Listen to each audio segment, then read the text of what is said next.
Geoestrategia. Análisis sobre los nuevos desafíos mundiales.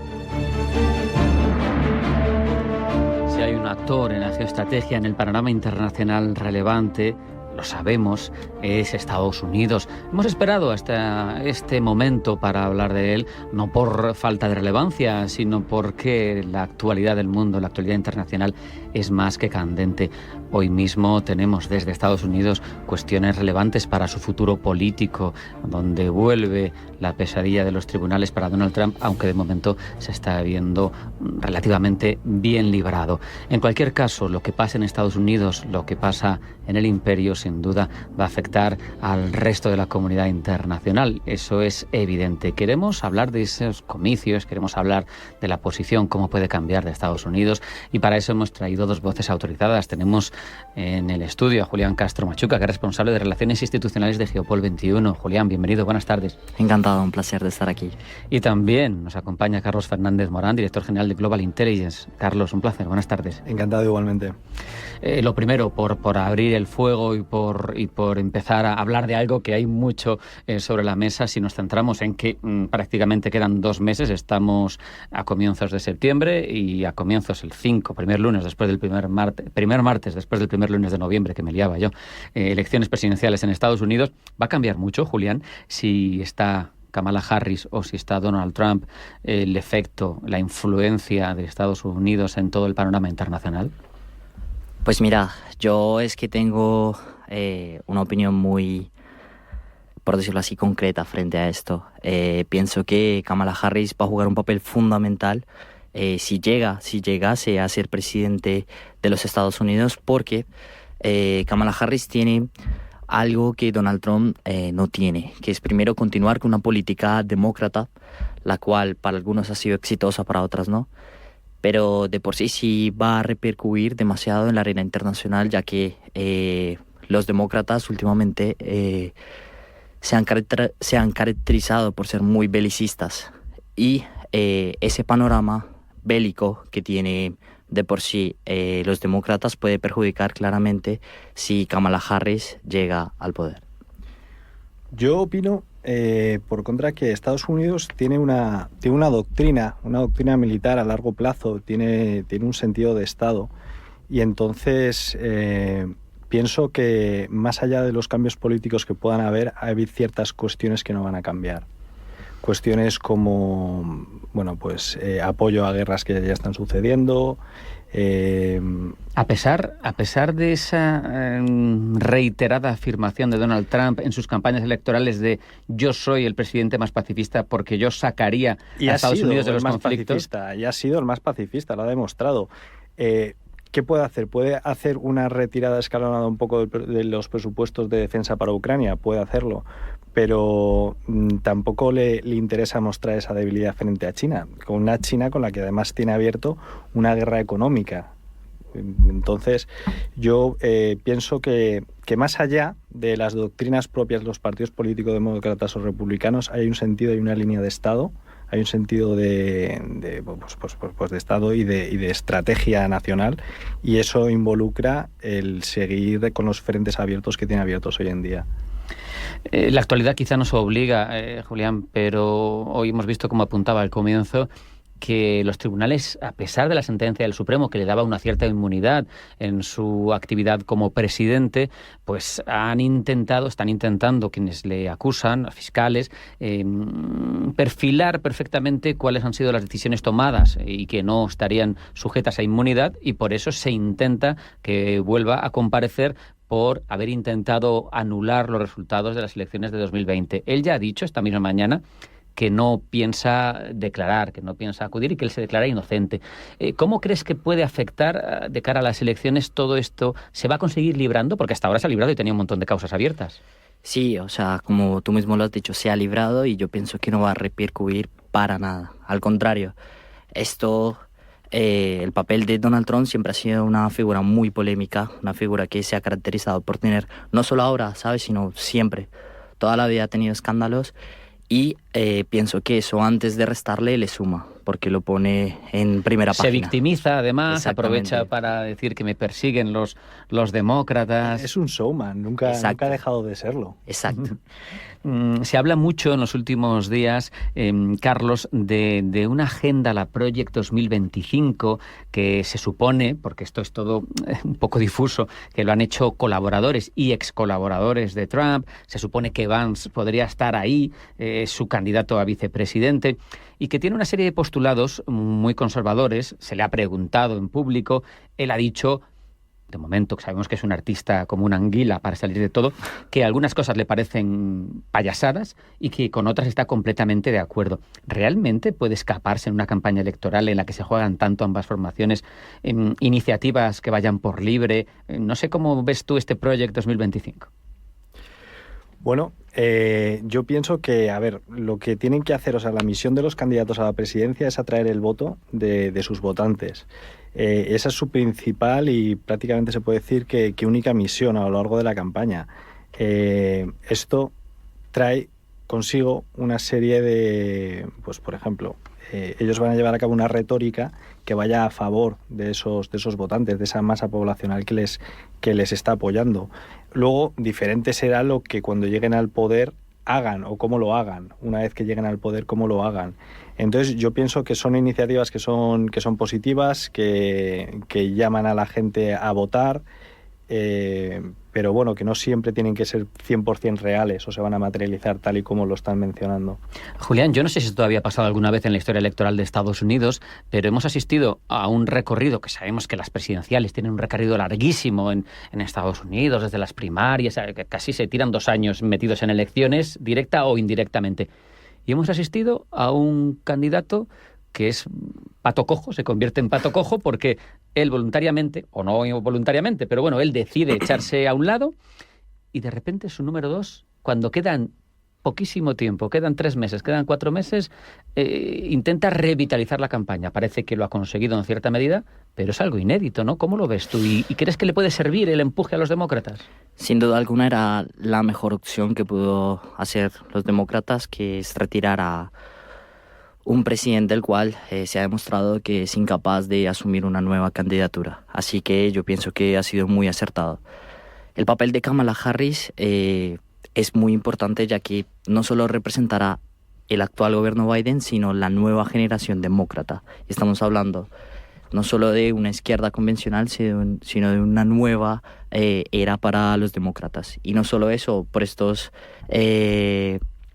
circunstancias que han pasado, sino también hemos visto en las primarias el atentado a Donald Trump. Sin duda alguna, para mí fue un hecho que ha cambiado la historia de Estados Unidos. Es que son Carlos, unas elecciones de lo más raras. Tienes un candidato que busca la reelección y que se retira. Tienes un candidato que no consiguió la reelección en su momento y que se vuelve a presentar porque no ha quemado su límite de 2 presidencias. Y tienes un intento de asesinato. Es que más ingredientes para el culebrón no podía haber. Pues bueno, todavía quedan unas semanas hasta que se produzcan las elecciones y seguramente nos lleguen más noticias del mismo calado.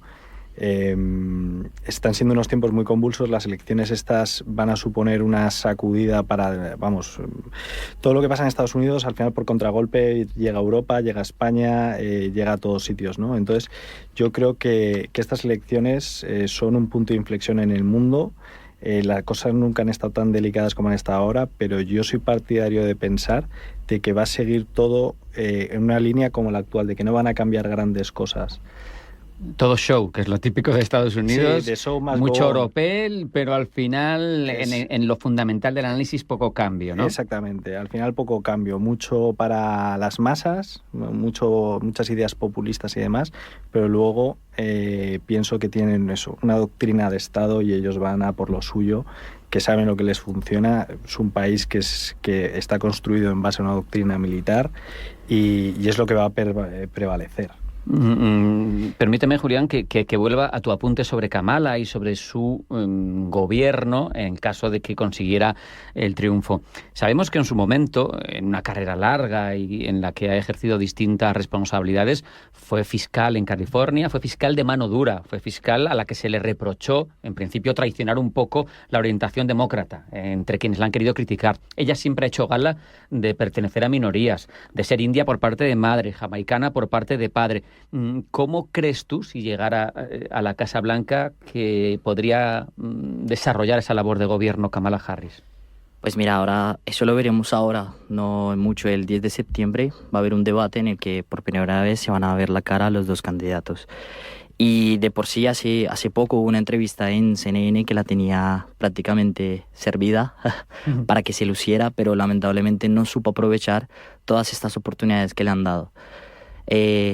En primer lugar, no supo aprovechar la continuidad de su gobierno. Es que está hablando como si no perteneciera a él ahora. Está hablando como si fuera incluso la oposición a este gobierno. Temas polémicos como el fracking, está desertando de ello, ya está cambiando su cuestión ideológica, por decirlo así, de su partido, y se está convirtiendo en lo que tú, Carlos, has dicho, en políticas de Estado. Al final, los mensajes populistas de una nación como Estados Unidos calan. Yo creo que es complicado dirigirse a un electorado como el estadounidense, donde hay ciudades absolutamente cosmopolitas como Nueva York, pero luego tienes esas grandes praderas donde el enfoque de los ciudadanos es completamente otro, ¿no? O sea, es difícil. A mí lo que me ha resultado muy interesante en las últimas elecciones es que al final está todo vendido y depende de muy pocos estados y está casi la cuenta hecha, ¿no? Salvo sorpresa, en principio es bastante evidente lo que va a pasar y se dirime en muy poquitos condados, en muy poquitos estados. El estado profundo es lo que al final gobierna a Estados Unidos. O sea, son los poderes, esto es abrir un melón importante, ¿no? Pero son los poderes fácticos al final los que están detrás de los congresistas, los que hacen las políticas, de verdad. Leía hace nada un artículo sobre un senador joven de 45 años, no voy a poner en pie el nombre porque estoy hablando de memoria, John Hall o algo así, que es extremadamente conservador, que es extremadamente inteligente, según sus rivales demócratas, es republicano, y que hasta ahora había pasado bastante desapercibido, y que en una de las últimas convenciones elaboró un discurso bastante complejo, precisamente, Carlos, aludiendo a las señas de identidad básicas de la formación de Estados Unidos. Hablaba de los peregrinos, de los padres fundadores, hablaba de nacionalismo cristiano como vertebrador, y incluso le daba cierto giro al argumento, porque llegaba a decir que eso era lo que le permitía ser precisamente integrador. Es muy curioso porque estos pensadores de una facción más radicalizada hasta ahora no enarbolaban argumentos complejos, ¿no? O sea, era más bien una cuestión populista, pero ahora empezamos a ver, a partir de Vance y de senadores como el que estoy mencionando, otro tipo de discursos que puedes apoyar o rechazar, pero que ya tienen argumentos intelectuales, ¿no?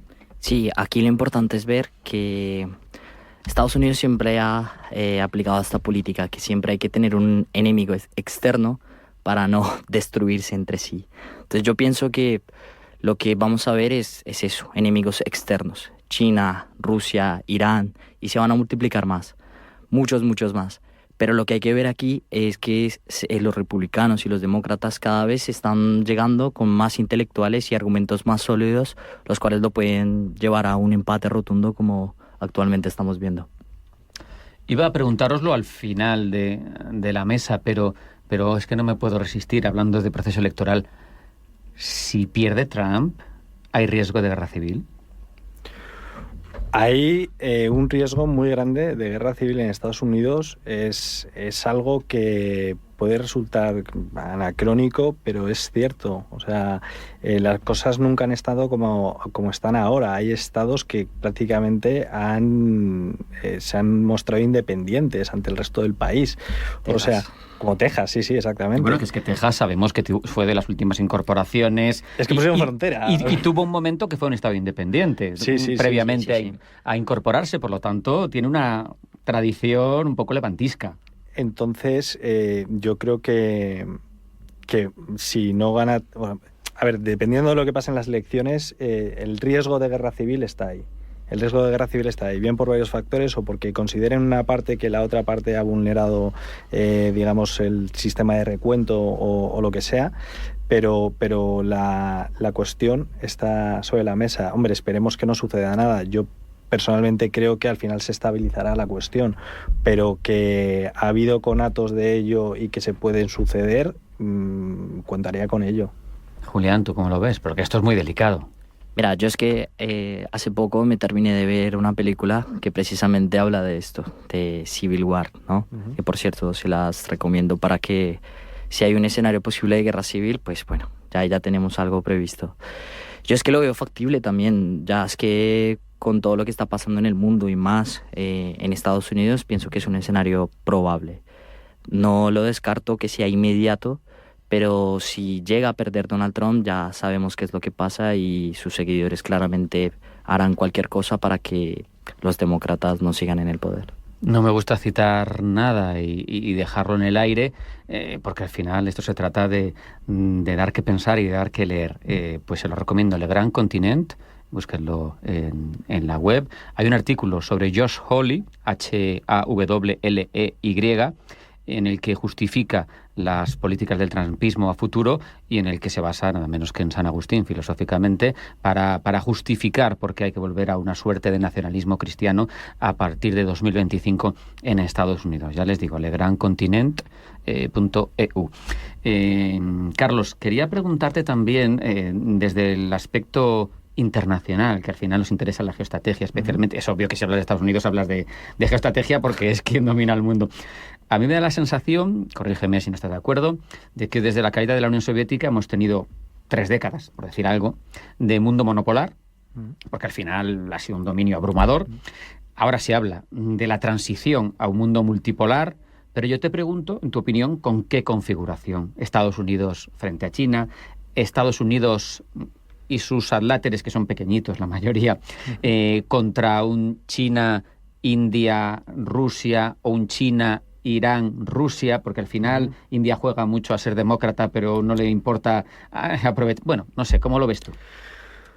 Pues vamos a ver, yo lo veo que evidentemente China es un actor súper importante en todo esto, es quien pretende llevar el relevo de Estados Unidos, pero a la vez China es un país que es un gigante, pero que está padeciendo muchos problemas económicos. La gente a lo mejor cuando habla del poderío militar de China o de las ganas que tiene de invadir Taiwán y demás, no se fijan en la cuestión interna que está sucediendo, que están en algunas regiones muy desestabilizadas, hay motines, hay disturbios. Hay etcétera. sectores complicados como el inmobiliario que tienen problemas, no crecen lo suficiente para generar esa transición desde la clase pobre a la clase media. Entonces, yo considero que bueno, que es un momento bastante importante para China, pero que la cosa no va a cambiar de gran manera, salga un candidato escogido o salga el otro. Porque al final está en una guerra económica, vale, Trump puede que sea un poco más beligerante económicamente que su contraparte, pero la contraparte está dispuesta a financiar, por ejemplo, gobiernos como el taiwanés para evitar una futura invasión de Taiwán. Entonces es un ten con ten. O sea, en este sentido yo creo que puede haber mayor índice de que haya un conflicto armado si en la próxima legislatura se mantienen los que están en el poder ahora mismo. Ya te has posicionado, lo cual es interesante porque siempre nos hacen falta argumentos. Trump veo que desarrolla más una guerra económica. Sí. Además es que la gente se confunde, piensa la gente la gente piensa que Trump es un liberal, un ultraliberal. No, es un proteccionista, un conservador en todo caso, pero proteccionista incluso, sobre todo. Y al final él lo argumenta, además él lo ha dicho, no lo esconde. Por lo tanto, entraría ahí esa guerra económica que dices tú, Carlos. ¿Cómo lo ves tú, Julián? Es que mira, esa transición a este mundo multipolar, esto ya se hablaba desde el inicio de los 2000. La cuestión es de que ahora se está materializando, pero esto va por niveles, por decirlo así. Primero, yo pienso que están atacando el brazo fundamental de Estados Unidos, que es el dólar. Estamos viendo esta arquitectura de la desdolarización que está haciendo países como China, como Rusia, como la India, en el cual consiste en quitarse del dólar y incluir sus nuevas monedas. Hemos visto la creación de nuevas organizaciones fundamentales para ello, como los BRICS, otras organizaciones las cuales también se están implementando, como el Foro de Shanghái y demás. Entonces, yo pienso que esta transición a este mundo multipolar cada vez más está cerca. Yo no lo veo de un punto de vista malo o crítico, sino al contrario. Tengo la perspectiva de que si las potencias emergentes crecen, lo hacen para bien, para construir un mundo mejor, para dejar de satanizar ese sur global que dando el bloque occidental y lo mismo este nuevo bloque que está surgiendo de Rusia, China, India, pero es que ya no estamos hablando de estos tres, estamos hablando de Turquía, Sudáfrica, Brasil, Egipto y muchos países más, los cuales están levantando su voz. Muchos millones de personas, muchos billones de dólares, o en la moneda que contemos, o en renminbi, o en lo que queramos contar, muchos billones sobre la mesa. Volviendo, y hablando del panorama internacional, volviendo a la administración Biden, supongo que no es privativo de ella, pero a mí me da la sensación que respecto de Europa, que hemos sido, esto es una opinión personal, hemos sido claramente sus seguidores desde el 45 sin miramientos, nos levantaron con el plan Marshall, pero eso nos ha costado ser, por un lado, mercado prioritario de sus empresas, sin barreras prácticamente, y luego pues hemos visto cómo hemos tenido que acceder a todos los intereses geoestratégicos de ellos e ir a una. A mí lo que me ha defraudado de eso, porque bueno, eso es un posicionamiento estratégico como cualquier otro, sí, es que hayamos llegado a ver una guerra en Europa, que no culpo a Estados Unidos, ni a Estados Unidos únicamente, tendrá su responsabilidad, Putin tendrá la otra, la desnuclearización y la caída del muro tendrá otra, pero a mí lo que me llama la atención es que si ves cómo ha evolucionado la relación económica y quién sale beneficiado de la guerra de Ucrania en el bloque occidental, es Estados Unidos. Sí. Su industria armamentística está más pujante que nunca. Nos venden combustibles que no nos han vendido nunca porque no eran competitivos, pero ahora como faltan los de Rusia, están ahí. El gas natural licuado. Claro, gas natural licuado, todo esto. Entonces a mí me parece que es un poco decepcionante haber estado detrás de una primera potencia 6, 7, 8 décadas y que ahora no haya, no sé, más importancia por parte de Europa, que me parece que es un cero a la izquierda. Sí, ya sabemos que la política exterior de Estados Unidos es que siempre hacen las guerras fuera de sus fronteras. Eso es inteligente, obviamente. Hombre, sí, no, es una forma de subsistir, claro. También vemos cómo bueno, su maquinaria está construida para es una maquinaria bélica, o sea, ellos viven de eso, ¿no? Entonces, para eso se apoyan de países proxies para llevar a cabo, bueno, pues yo te financio estas facciones que luchan contra estas otras facciones que me interesan. No recordemos cómo surgió Al-Qaeda. Por eso mismo, o sea, pues va por ahí un poco, o sea, al final son antiguos agentes que han trabajado y que, bueno, llega un momento en el que se rebelan o toman el control y asumen un liderazgo porque pretenden conseguir algo, ¿no? Entonces es un poco la dinámica que ha seguido Estados Unidos alrededor de todos los conflictos que ha desarrollado. Entonces, bueno, pues ahora sí es injusto, es completamente injusto para Europa. Nosotros, como países estados europeos, tendremos que ser capaces de armonizar nuestras diferencias y unirnos, porque deberemos de formar un frente común ante los riesgos que vienen de Rusia, ante los riesgos que vienen de Oriente Medio, incluso ante los riesgos que como españoles tenemos nosotros con nuestro flanco sur, con Marruecos. O sea, quiero decir que la Organización Atlántica es un garante de seguridad para todos los Estados miembros, pero por otro lado hay estados que hemos salido perdiendo y creo que se tienen que reforzar los lazos europeos para evitar que esto pueda hacer más mella en lo que ya existe.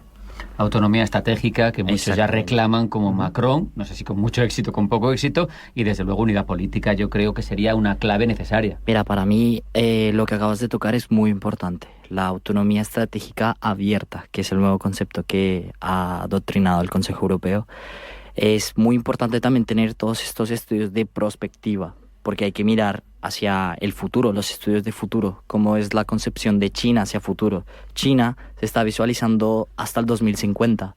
Por eso es que ven esto pacíficamente, primero con su doctrina del ascenso pacífico y demás. O sea, nosotros los occidentales, nosotros pensamos al día y si nos planificamos bien, al mes y al año. Pero tenemos que ver esto, tenemos que ver estos escenarios, qué escenarios pasa si gana Donald Trump, si gana Kamala Harris, lo que estamos analizando de aquí. Si gana Trump, se disuelve la OTAN, ya están diciendo por ahí algunos medios y demás. Bajo ningún concepto. Exactamente, pero hagamos estudios, pero hagámoslo bien, por favor. Claro. Al hilo de lo que dice Julián, ¿con quién está reunido, bueno, no sé si Xi Jinping en concreto, pero la cúpula de China hoy en China? Pues con países africanos. Porque la proyección de China es hacia África, que África, lo sabéis perfectamente, es un continente de futuro, población muy joven y que va a tener una demografía tremenda, tiene recursos naturales. Yo recuerdo hace ya muchos años cuando le compraron la mitad de la tierra cultivable a Madagascar. La alquilaron, creo que era, no me acuerdo, una cantidad bárbara de hectáreas para garantizar suministros de alimentos para su país. Entonces, si tú has estado como Europa siempre presente allí y ahora te levanta la posición China... Es que ellos han estado presentes de mejor manera. Esa es la cuestión. Y no solo China. Infraestructuras allí, han construido infraestructuras, han construido carreteras, todo tipo de infraestructuras portuarias. Entonces, claro, todo eso lo van a amortizar. Todo eso es para amortizarlo. Pero ahí, Carlos, yo pienso que es donde hay que tener más cuidado, porque China penetra en los estados a través de las infraestructuras críticas. Y no solo lo vemos en África, sino en Europa también. Sí. Y en deuda también. Claro, en América Latina, en todas partes. Si miramos a la historia, al sudeste asiático, ¿cuál es la clase dominante de todos los países del sudeste asiático? Tú vas a Malasia y hay una clase de comerciantes chinos, de negocios chinos, que son los que tienen el poder, porque se fueron allí hace 2-3 siglos. Pues yo creo que esa es la forma de actuar que tienen, mirada a largo plazo y acabar dominando las estructuras de poder que hoy en día son las económicas. Es que la mentalidad de los chinos es diferente a la de los europeos. Ellos piensan de forma colectiva, piensan en el grupo, en la unidad, piensan en el sacrificio propio para poder sacar adelante al grupo. Entonces, claro, nosotros es una doctrina vital que no tenemos. Nosotros somos mucho más individualistas. Entonces, eso a ellos les da unas herramientas que en muchos casos superan a los europeos en muchas cosas. Qué interesante, porque esto da para mucho, porque al final de esto se deriva todo el análisis de qué va a pasar con el mundo a futuro, ¿no? Porque yo seguro que no lo voy a ver, pero a 50, a 60, 75 años, que es a lo que están pensando, a lo que pensaba Deng Xiaoping, el pequeño timonel, y a lo que estará pensando Xi Jinping. No sabemos si con éxito o sin éxito, pero ellos por eso son un imperio de 5.000 años, porque al final Xi Jinping es el emperador, laico, no monárquico, pero es el emperador, ¿verdad? Al final es lo que vamos a tener que tener en cuenta, que el mundo está cambiando, que el eje está en el Pacífico, que el Atlántico ya es otra cosa, y bueno, de eso vamos a hablar mucho en días futuros. Ahora, pues prácticamente se nos ha acabado el tiempo. Yo creo que ha quedado claro lo que se está jugando en Estados Unidos, la diferencia de lo que vamos a tener si gobiernan los demócratas y Kamala Harris, si gobiernan los republicanos, bueno, por decir algo, y Donald Trump, porque Donald Trump sabemos que se presentó incluso como independiente, por lo tanto es un candidato sui generis, con todas sus cosas buenas, con todas sus cosas malas. Por lo menos ahora lo que tenemos es que ya no pensamos que se va a hundir el mundo, que no va a venir un apocalipsis como en la primera presidencia de Trump, que vimos que no pasa nada, que da igual, que hay otras herramientas y otros controles, ¿verdad? Hay otros mecanismos, como bien apuntaba Carlos antes, que hacen que haya políticas de Estado a largo plazo. En cualquier caso, yo, por mi parte, lo que tengo es que agradecer a Carlos Fernández Morán, director general de Global Intelligence, y a Julián Castro, responsable de Relaciones Institucionales de Geopol 21, su presencia aquí. Julián, Carlos, muchas gracias. Y muchas gracias. Un placer. Un abrazo, hasta la próxima. Seguro que tenemos otra ocasión de coincidir en el futuro, porque estos temas al final son muchos y muy interesantes. En cualquier caso, nosotros nos vamos a marchar. Espero que haya resultado interesante esta charla y volvemos mañana. Más geoestrategia. Sigan escuchando Intereconomía.